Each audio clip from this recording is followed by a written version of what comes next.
All right. Well, thank you. We're starting phase 2 of the operation, which went underway about 10-15 minutes ago, in which we're also joined by U.S. Customs and Border Patrol, South Amherst Police as well, in regards to engaging a perimeter, and we have agents, deputies, and officers in the woods. A perimeter is set up along the entire area. We think we may have a good area to identify the subject in a certain wooded spot. That's why we decided it was safe to go in on foot with the officers, and they're doing that complete sweep at this time. So as soon as we have that listed or looked at, we'll make sure that we get back with you as well. And also joined by the U.S. Marshals Service, and also Major Torres, who's with the Lorain County Sheriff's Office.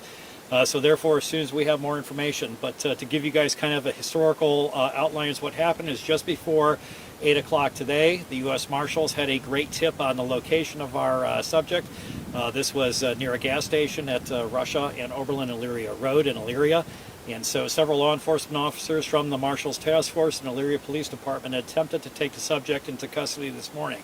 He operated very dangerously, acted very recklessly, used his motor vehicle, attempt to strike several officers when they were attempting to effect the arrest, and of course then a small pursuit took place from that location to just east of me here now, where the final rest of the vehicle was. But due to the recklessness of the subject, putting U.S. Marshals in danger, as well as Elyria police officers, we are engaging in that search to continue on right now for him. So, any other questions that we can answer? Where did the U.S. Marshals find him this morning? They found him at a gas station near Russia and Oberlin-Elyria Road this morning. So they've been actively looking for him at the request of the Sheffield Village Police Department, because last Saturday Sheffield attempted to get him into custody. He fled from them, still had one handcuff, engaged in a fight with those officers, and he also has a prior history of flight as well, and evading arrest. Were those officers in Sheffield injured at all? No, the officers were not injured, but the search started for them after that, and they engaged the assistance of the U.S. Marshals Fugitive Task Force. And so then they uncovered him this morning at the location that they attempted to take him into custody. It was a well-planned out operation that the Marshals attempted to do. They even had a drone in the area. They had a secure perimeter, but the subject acted very dangerously and very recklessly, and then attempted to put those Deputy Marshals' lives in danger, and that's why we're attempting to locate him now. What's the warrant for? The warrant was for the assault on the 2 police officers, and he also had a parole violation as well. Was that with drug-related charges? I'm not sure at this time what that was for. What role is U.S. Customs and Border Patrol playing?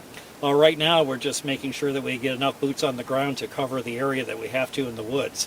And so through our local partners, we engage U.S. Border and Customs. We also, the U.S. Marshals, who does this regularly on a basis, of course, the Lorain County Sheriff's Office, and then many of the local agencies that have joined us in attempting to conduct this search.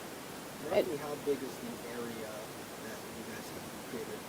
Probably about, what, a 3 square mile area, probably? Yeah. Yeah, a 3 square mile area that we're looking at. Is that all wooded, or there's no access to streets or anything like that? Well, there's streams, a lot of water back there, some walking paths, much of it woods, but the further you get from this area, the thicker it gets. And so therefore we had to make sure that the canines who are involved in the search, their handlers are protective, that they have a buddy with them to make sure that they protect the handler and the dog, and it gets the thicker as you get back there. So it's, going to take them a little bit to get through all of that. Do you feel confident that you guys will get him today?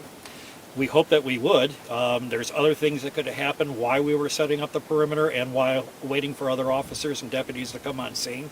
There could be a chance somebody could have picked them up. I mean, we've seen these things happen in the movies. Same thing could have happened here today. So we're still also uncovering other leads that are outside of the perimeter as well in an attempt to locate him.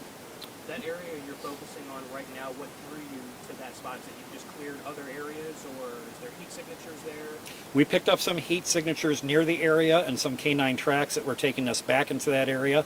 And so therefore, once these areas were cleared by those teams, now we're focusing on the heavily dense wooded area back there.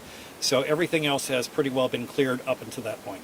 Have you received any tips from the public about him being elsewhere? No, nothing yet. We've had a lot of calls coming in from the public, which is great. We still want those calls coming in. Somebody looks like this, riding a bike, somebody's doing, and we had stopped somebody. They were actually looking for collecting cans and bottles. That's what they were doing. Unfortunately, came across law enforcement because he fit the description of the person that we were looking for. But we have tips that come in. We don't want anybody to think that any tip is minor. Please call 911 if you see anybody fitting his description. It's been several hours now. Any updated message to neighbors, if they have errands to run, or what should they be doing still? Yeah, just make sure that they come out to the roadblock area, check with deputies, check with marshals, and we can make sure, just like as we had a car leave before we went on the announcement here, that those residents have to get on with their day, and we'll make sure that we make that happen for them. Is he considered armed and dangerous? No one in this operation has seen that he was armed during the course of the day, and we have no other indication that he's armed and dangerous. But again, we don't know what he had in the car with him, and so we have to treat it as he is dangerous. And no law enforcement has been injured through any of this? No law enforcement has been injured, no. Is the car in your custody? The car is in our custody, yes. Are you doing door-to-door searches? We've done door-to-door all throughout the perimeter area, also to notify the residents, about the sheltering in place when we have done that. But we have cleared all the residents, outbuildings, and everything within the 3-mile perimeter. Did you strike the police vehicle this morning? Yes, he did. So in an attempt to escape from the parking lot of the gas station. So drove at U.S. Marshals, drove at Elyria police officers, drove at their vehicles, and that's what caused them to follow him to this location. And he actually drove the vehicle off to the side of the road, so there was no pit maneuvers, nothing else like that were utilized. He actually drove off the road. What we believe is that he saw one of the deputies approaching from the west coming at him on the roadway here, and so therefore he decided to take a shortcut path and try to get to the side of the woods and get out of his car. Do you know what other charges might be tacked on to the ones he's already facing, potentially? I'll have to discuss that with the Elyria police chief, but I think that and probably with the U.S. Marshal's office that they'd be looking at attempted assaults or assaults on the officer in an effect to make that arrest and probably escape. But those will be up to those agencies to make that determination. Can you clarify too, is this technically New Russia Township? This is New Russia Township, Okay. yes. Okay. Yeah, thank right you. on the border, as you can see with Yeah. South Amherst. So. Okay, anything else?